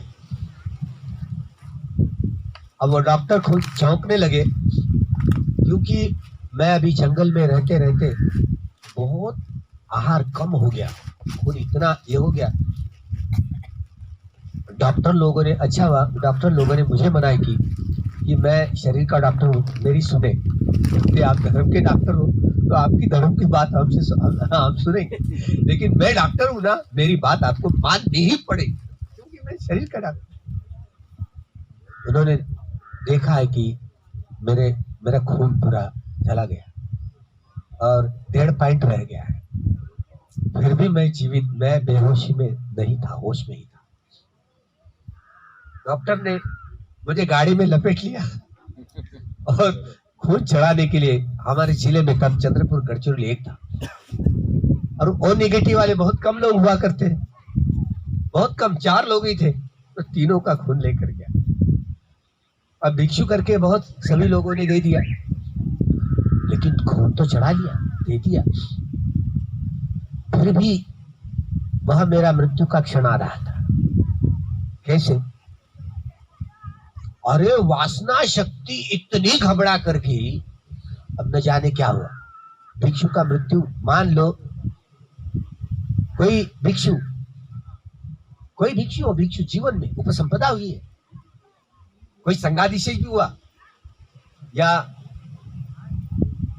कोई जो बड़ा जो दोष होता है, जो पराभूत हो जाता है जिंदा रहते भी, ऐसे दोष होता है, किसी महिला के संपर्क में आने के बाद में ऐसा दोष होता है, तो वह पराजित भिक्षु समझा जाता है, जिंदा होकर भी मरा हुआ कहा जाता है।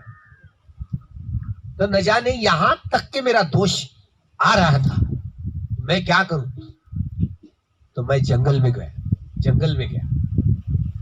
अच्छा हुआ, अगर मैं मैदान में रहता, मुझे पता नहीं था कि मार के खिलाफ की लड़ाई, इतनी जंग होती है, बड़ी लड़ाई होती है। तो अच्छा हुआ कि मैं जंगल में गया, और वही काम तृष्णाओं का जो बाउंडर मचा था, उसका शिथिलीकरण हुआ। पूरी तरह से नष्ट नहीं हुआ, शिथिलीकरण, लेकिन संस्कारों का क्षय हुआ। अलग अलग व्यक्तियों का खून लेने से जितना भी काम करता है ना,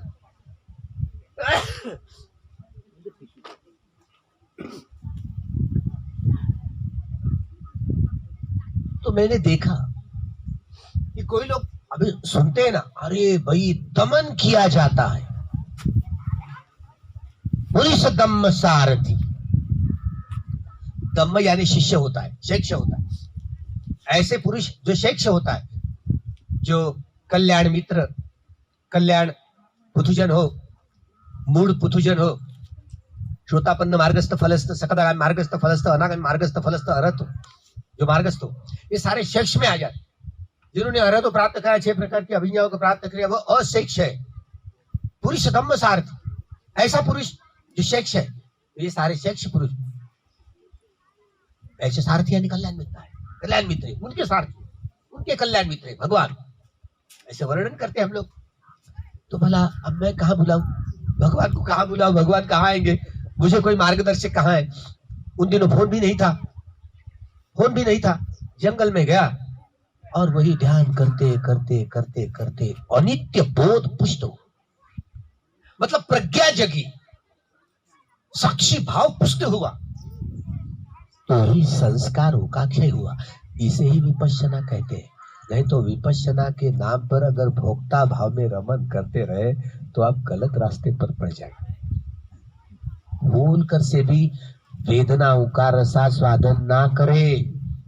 यह प्रतिक्रिया करने वाला खंड है ना, संखारा, वो बिल्कुल मानता नहीं। इसीलिए सजगता और समता, कायानुपස්සना, वेदनानुपස්සना, चित्तानुपස්සना, धम्मानुपස්සना करते हुए सजगता, वेदनाओं के प्रति सजगता और समता।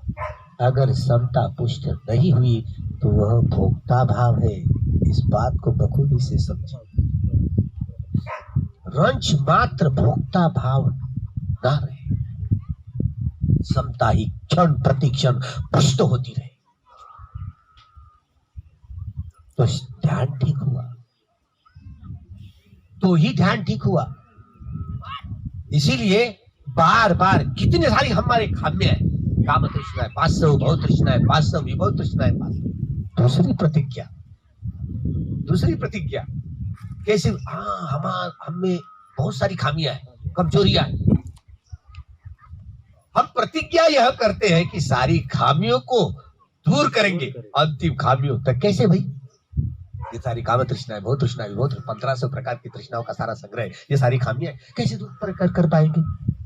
बगैर विपश्यना से बिल्कुल नहीं कर पाएंगे, नहीं कर पाएंगे।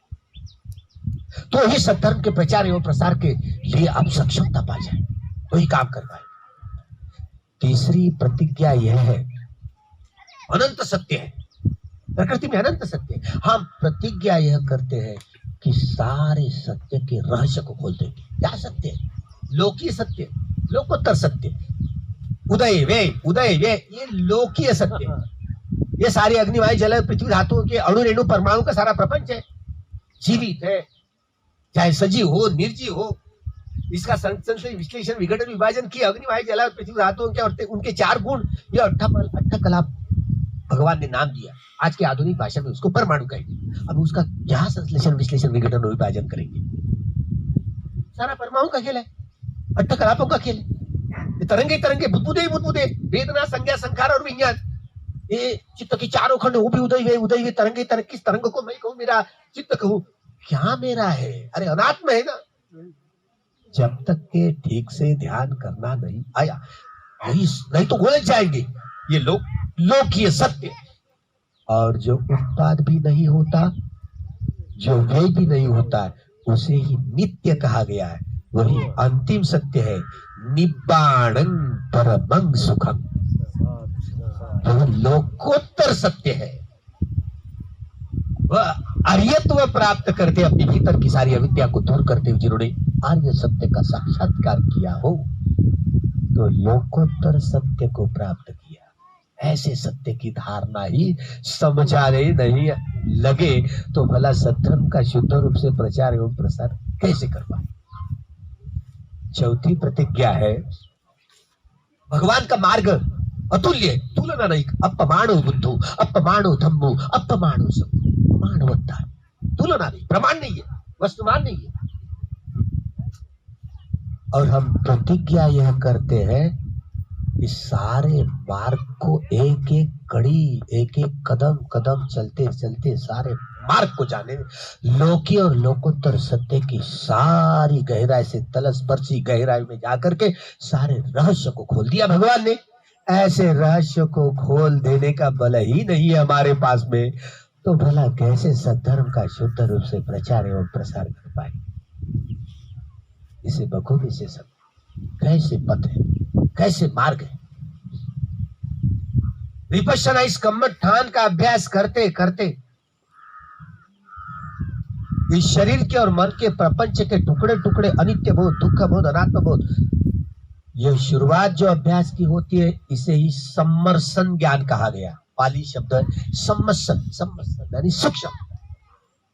ये विपश्यना का पहला ज्ञान का मेल का पत्थर है, पहला पत्थर विपश्यना ज्ञान। जो कोई गृही या गृहिता की हो, विपश्यना इस कम्मठान का अभ्यास करते हुए अनित्य बोध, दुख बोध, अनंत बोध के आधार पर इस शरीर के मन के प्रपंच के टुकड़े टुकड़े करके देखता है, संश्लेषण विश्लेषण विघटन और विभाजन करके देखता है। इसे ये स्थूल शरीर, स्थूल चित्त, इसके टुकड़े टुकड़े करके सूक्ष्म शरीर, सूक्ष्म चित्त, अरे हरे कोई अग्नि वायु जल या पृथ्वी किसी न किसी धातु की प्रधानता लिए हुए वही संवेदना उत्पन्न होती है, नष्ट होती, उत्पन्न होती, उदय वायु उदय बुद्धे अग्नि वायु जल पृथ्वी धातुओं के अणु रेणु के परमाणु के प्रपंच के अट्ठकलापों के प्रपंच। यह शरीर मैं हूँ, अरे मैं हूँ, मेरा हूँ, क्या नहीं, क्या अपना शरीर मैं हूँ न मेरा है, ये अनात्म है।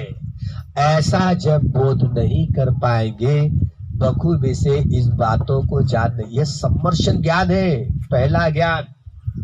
धीरे धीरे धीरे सम्मर्शन ज्ञान से लेकर अभी उदय वे होता है, लेकिन सुखा वेदना है, दुखा वेदना है, अदुखा सुखा वेदना है, सौमनस्य वेदना हो या दौर्मनस्य वेदना हो, उसे शुरू से लेकर अंत तक यथाभूत देखना आया, परिपूर्ण देखना है, वेदनाओं की परिपूर्ति देखनी है, तो यह उदय वे ज्ञान, ये दूसरा मील का पत्थर है विपश्यना ज्ञान का।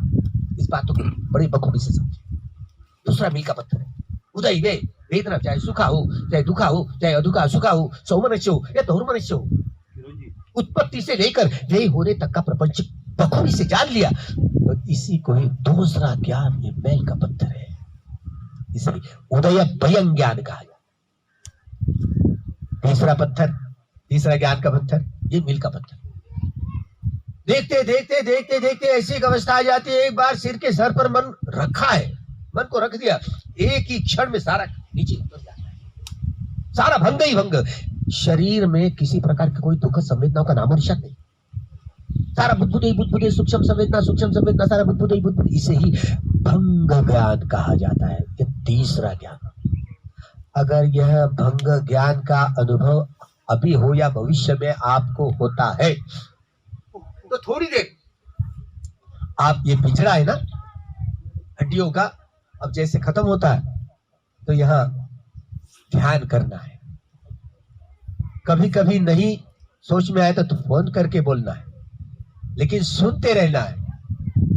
जब कभी ध्यान करते करते ऐसी अवस्था आएगी तो थोड़ी देर हृदय में, ज्यादा नहीं, ज्यादा करने वाले अलग बिरला होते हैं, नहीं तो आप ज्यादा करने बैठेंगे और तकलीफ होगी आपको, तो गलती से भी नहीं तो बहुत तकलीफ होगी, उछल उछल करके ऐसे कूदेंगे तो तकलीफ होगी, इस क्योंकि झरोके से नहीं जाना बिल्कुल, इसलिए भोक्ता भाव टूटे। वो भी जब हृदय वस्तु पर ध्यान करने लगते ना, मुहूर्ता की इतनी सारी, ये सारा बड़ा संस्कार होता है, ऐसे निकलना आरंभ होता है, वो भी अनित्य का चित्र। लेकिन हम क्या करते उस वक्त, क्योंकि हमारा स्वभाव है ना, हम अरे एक कोई नशा पता करने वाला कोई व्यक्ति हो ना, नशा पता बस आग में बढ़ गया, अरे बड़ा अच्छा है रे। इसी तरह अब ये ध्यान करने वाला कोई व्यक्ति हो, गृह गृह त्यागी, अरे बड़ा अच्छा लगे, इसी के लिए तो ध्यान करने के लिए आया, अरे बड़ा आज का ध्यान बड़ा अच्छा हुआ। अरे नहीं भाई, फंस गए, मार के पंगुल में फंस गए आप। आपने यह दुखा सुखा वेदना का रसास्वादन प्रारंभ किया, इसका मतलब है गलती से भी ना, नहीं तो ये 30 प्रकार की निखंती होती है ना, विपश्यना के 30 प्रकार के उपक्लेश हुआ करते हैं, ये हावी हो जाते हैं। और इसी तरह जैसे कोई झूमता रहता है नशा पता करने वाला व्यक्ति, इसी तरह ध्यान करने वाला वो, अरे बड़ा अच्छा रे बड़ा, तो आपने साधना गलत की, भोक्ता भाव शुरू हुआ। हनिदम है, महाभयावह है, भयावह है। कैसे भय जागता है? संवेदनाओं के आधार पर जागता है, अप्रिय संवेदना होती है।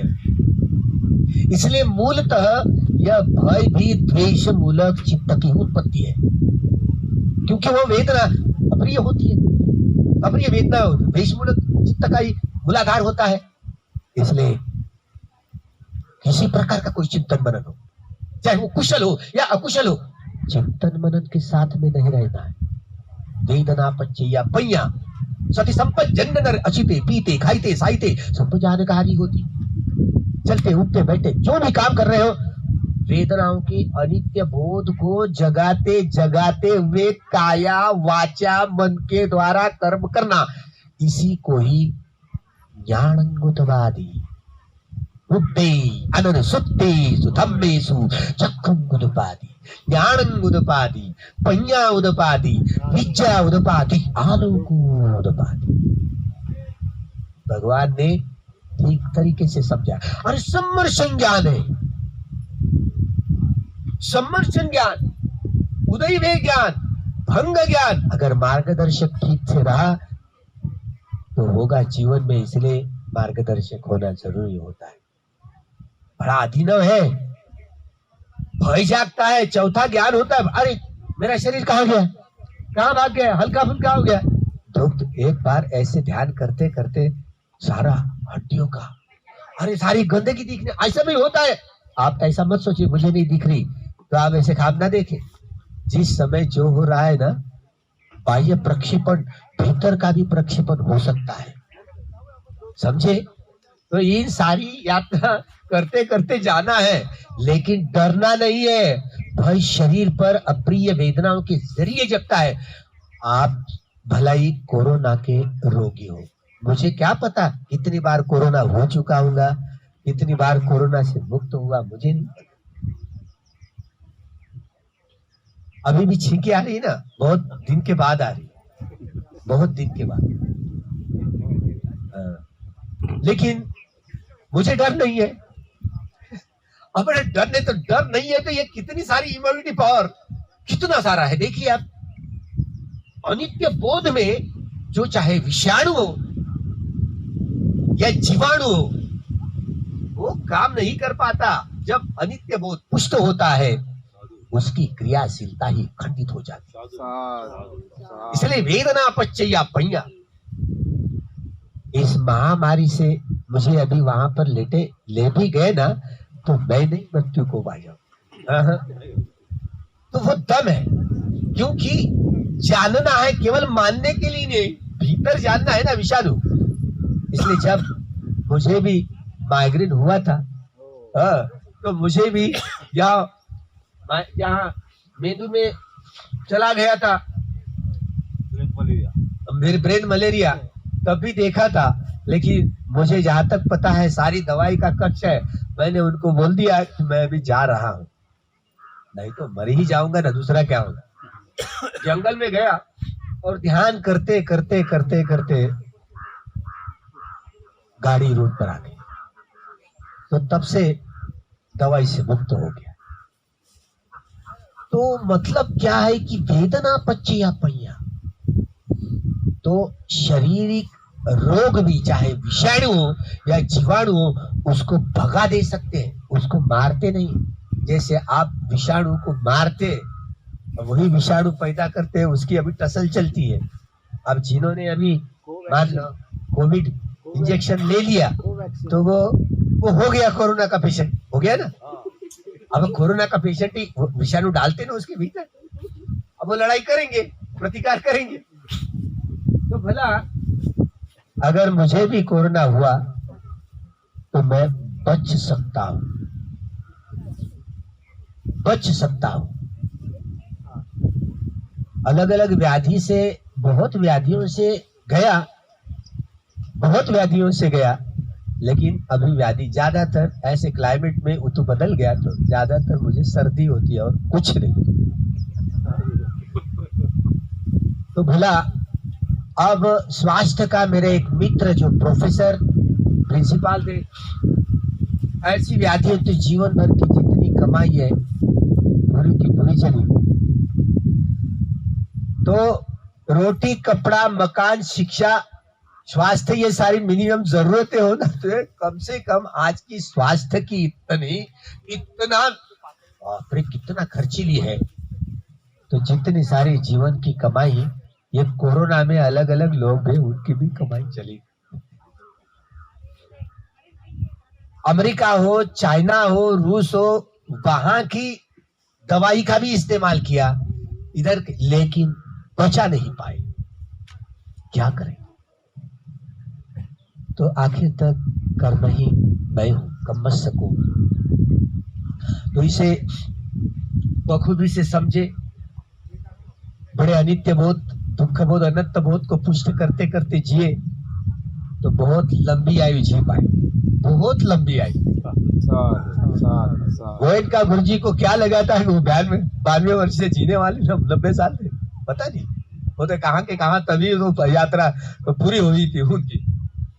तो होता है, तो धर्म का बल होता है, सबसे बड़ा बल होता है। तो राजनीति करने वाले राजनीति करते भी हैं, राजनीति दिख भी पा रही है। जब टिकैत ने हमें भी एक बुद्धिस्ट मांग करके सभी संप्रदाय के लोगों को बुलाया है, हम भी चले गए थे। 26 को 4 महीने हो रहे उनके, हम जब गए थे मास्क लगा करके, उन्होंने कहा तो मास्क निकाल दो। इतने सारे हम लोग बैठे हुए थे, हमको कुछ नहीं हुआ, एक भी कोरोना की केस नहीं हुई। हमने कहा कि सारा प्राइवेटाइजेशन हो रहा है, तो जो सरकार आए, सरकार जो करेगी उनके हाथ में है, क्या करेंगे अभी। तो बोला अभी मैं भी क्या करूं। लेकिन जो अन्नदाता है वही रास्ते पर उतर आ गया। मतलब अन्नदाता रास्ते पर उतर आ गया। जब हमारे जंगल में हम रहते हैं ताड़ोबा के, वह ताड़ोबा में जंगल, वहां की जमीन है ना, वो कोयला खदान है, वहां अडानी के लिए 99 साल के लिए दी गई है, 99 साल के लिए अडानी को। अब ये भीतर से सेक्रेटरी से पता चल गया। हमने कहा हम 1 हेक्टर जगह मांगते हैं, डिमांड करते हैं, हमको नहीं दी जाती। रामदेव बाबा को जंगल के जंगल दिए जाते हैं, है ना। हम तो केवल जताना चाहते हैं, हम कोई वहां आक्रमण नहीं करना चाहते हैं, क्योंकि हमारा वो सम्राट अशोककालीन बिहार है, हमारी पुरखों की भूमि है। हम दावा इसलिए करते हैं, सम्राट अशोककालीन स्तूप है इसलिए दावा करते हैं। फिर भी मानती नहीं सरकार, फिर भी नहीं मानती। और वही जंगल, वही ताड़ोबा का जंगल, अभी एक गांव, अभी 3 गांव में अभी 3 दिन के पहले वो भी जमा करती। मतलब वो गांव को हटाने वाले और वो ताड़ोबा के जंगल में ले जाने, और वो भी अडानी को वो भी जंगल ताड़ोबा नेशनल पार्क देने वाले। ये भीतर की क्या कहानी किसको बताए। तो इतना प्राइवेटाइजेशन हुआ। अगर बाबा साहब आज होते, पता नहीं क्या होता, पता नहीं। तो एक मेरे मित्र वाजपेयी, वो कहते अगर बाबा साहब होते न जाने क्या क्या नहीं होता। बाबा साहब नहीं है, क्योंकि वो बोधिसत्व थे। बोधिसत्व की जो हलचलें होती है ना, समाज बदलने वाली, ये मूलभूत जो हरकतें, यह सारी जमीन जायदाद या कारखाने आगे चल करके ये राज्य के अधीन हो और लोगों की रोटी, कपड़ा, मकान, शिक्षा एवं सारी ये आरोग्य की सभी बाधाएं राज्य दूर गए। तो ऐसे भी ये संविधान के जड़ से, संविधान का जो जड़ है 21 मूलभूत अधिकार का जो कलम है, बाबा साहब ने उसमें सरकारी स्वस्थ थाने दुकान में सारी सुविधाएं मिल जाएगी ऐसे लिखा, लेकिन वहां से मिलने वाली नहीं है। बाबा साहब अकेले पड़ गए और ये वो बहुमत में बल गए। लेकिन बाबा साहब की जो कूटदंत सूत्र के आधार पर लोगों के भौतिक जीवन को सजाने हेतु सारी जो संपदा है, जमीन जायदाद है, कल कारखाने, ये राज्य के अधीन हो और लोगों की जरूरतें, रोटी, कपड़ा, मकान, शिक्षा एवं स्वास्थ्य की सारी जरूरतें, भौतिक जीवन सजाने के लिए राज्य का ही ऐसे अधिकार क्षेत्र हो, तो जिससे समाज जीवन बदला जा सकता है। बाबा साहब ने ये धारणा की। 395 कलम इसलिए रखे गए थे ताकि भौतिक जीवन को सजाने में और आध्यात्मिक जीवन सजाने में बाबा साहब अकेले पड़ गए। लेकिन बाबा साहब जब अब राष्ट्रपति भवन में जाएंगे तो आप देखेंगे, हम गए थे तो हमको पता था कि भगवान की मूर्ति है वहां पर, है ना। तो बाबा साहब की ये करामत है कि बाकी औरों की कोई मूर्ति नहीं है, लेकिन बाबा साहब ने उस राष्ट्रपति भवन में भगवान की मूर्ति, किसी को समझ में बात नहीं आई होगी क्या, पता देख लिया आप। यहाँ तक कि अभी जो ला करने वाले लोग हैं ना, उनको भी यहाँ तक कि सुप्रीम कोर्ट में भी भगवान बुद्ध की मूर्ति रखी जा सकती है, अभी रखी नहीं है, ये बात अलग है। हाँ, वहां निवास स्थान में धम्म चक्र प्रवर्तनाय लिखा हुआ है। जब भी हम लोग गए थे राष्ट्रपति के निवास में पूना में गए थे, तो उनकी लड़की 45 दिन के शिविर में इगतपुरी में मेरे साथ थी, और प्रतिभा पाटिल की लड़की, तो उन्होंने फोन किया, भक्ति जी वहां पर है, हमें पता चल गया। उनको निमंत्रित थे और भोजन दान का निमंत्रण स्वीकार किया। ऐसे उन्होंने याचना की। वो लड़की 45 दिन का शिविर खत्म होने के बाद आई, भक्ति हमारी माता जी याद कर लीजिए। क्या नाम है आपका? आपकी माता जी? प्रतिभा पाटिल। तो मराठी में बोलने लगी, मैं प्रतिभा पाटिल बोलते हैं। बोले तो कौन प्रतिभा पाटिल?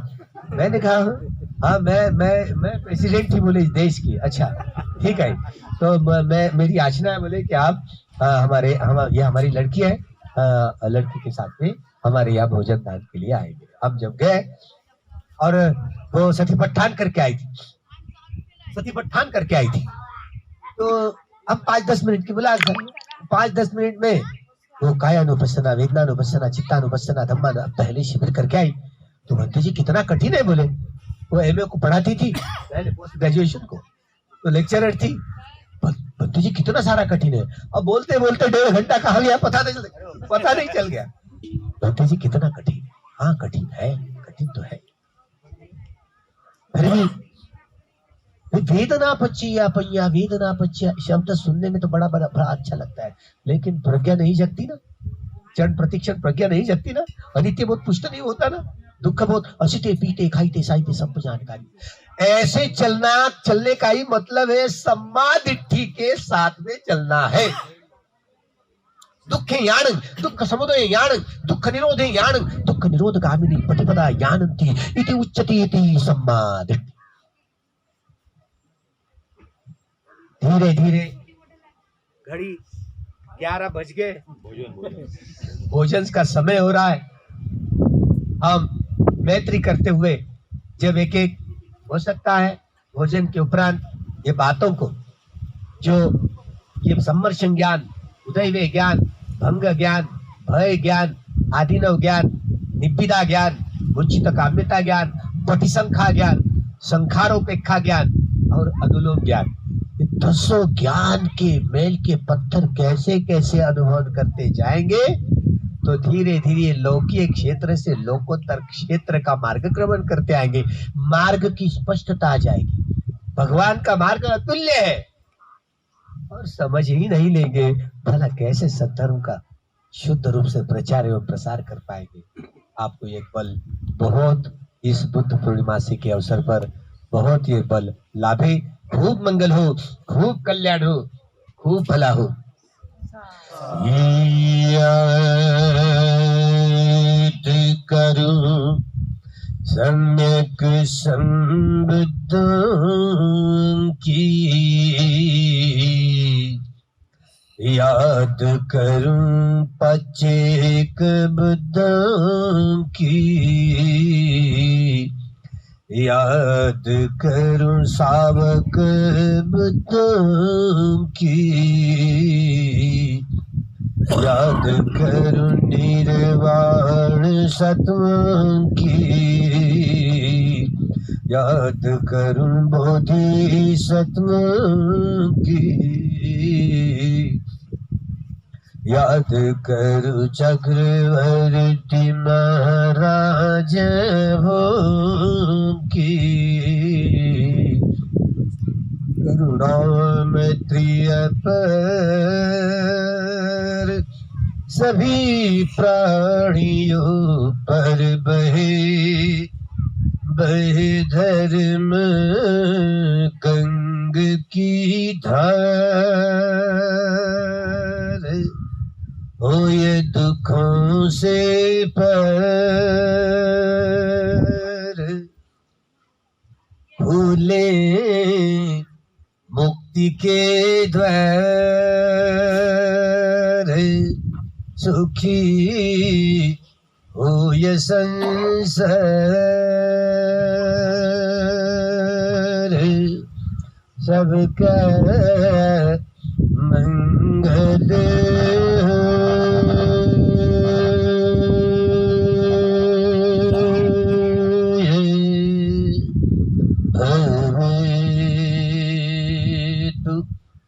सब मंगलम भवेतु,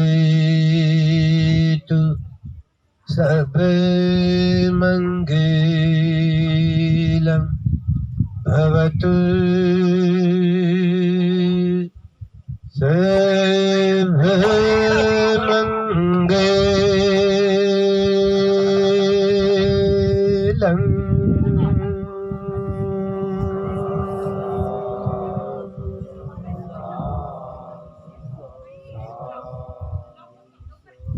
सुखी हो, सुखी निदुखा निरोगा निपाण बच्चे, सबका मंगल हो, सबका कल्याण हो, सबकी स्वस्थ मुक्ति हो।